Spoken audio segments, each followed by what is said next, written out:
રાજકોટ આરોગ્ય વિભાગ સામે કોંગ્રેસે સવાલો ઉઠાવ્યા છે। લાતી પ્લોટની ફેક્ટરીમાંથી 2 વાર જથ્થો ઝડપાયો। રાજકોટ મહાનગરપાલિકા દ્વારા કોઈ ફોજદારી ફરિયાદ કેમ નહીં હજુ સુધી? આરોગ્ય વિભાગ હપ્તાશાહી ચાલતો હોવાનો પણ આક્ષેપ કર્યો। 2 વાર પકડાયા છતાં ફરિયાદ ન થતા શંકા ઉઠવા પામી છે તેવું કોંગ્રેસનું કહેવું છે। પનીરોથી માંડીને દરેક વસ્તુ ત્યાં ચીજ સહિત પકડવામાં આવે, તે સ્થળને જૂન મહિનામાં સીલ કરવામાં આવે અને એ 10 થી 12 દિવસની અંદર એ સીલ ખુલી જાય અને ફરીથી તે જ જગ્યા ઉપર આરોગ્ય ડિપાર્ટમેન્ટ 30 દિવસની અંદર ત્યાં રેડ કરે અને ત્યાંથી ફરીથી ડુપ્લિકેટ પનીરથી માંડી બધો જથ્થો આરોગ્યને નુકસાન કરે એવો મળે।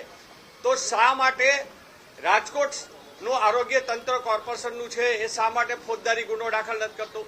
જ્યારે ગુજરાત અને મહારાષ્ટ્રના સરકાર દ્વારા એવી જાહેરાત થાય, ગુજરાતના આરોગ્ય મંત્રી દ્વારા એવી જાહેરાત થાય કે હવે દંડની જોગવાઈ અને ફોજદારી ગુનાઓ દાખલ કરવામાં આવશે, તો હું આપના માધ્યમ દ્વારા કહેવા માંગુ છું કે તો આ લાતી પ્લોટની જે ફેક્ટરી 1 મહિનાની અંદર 2 વાર પકડાણી, તો એ કયા કારણસર એની સામે ગુનો દાખલ કરવામાં નથી આવતો?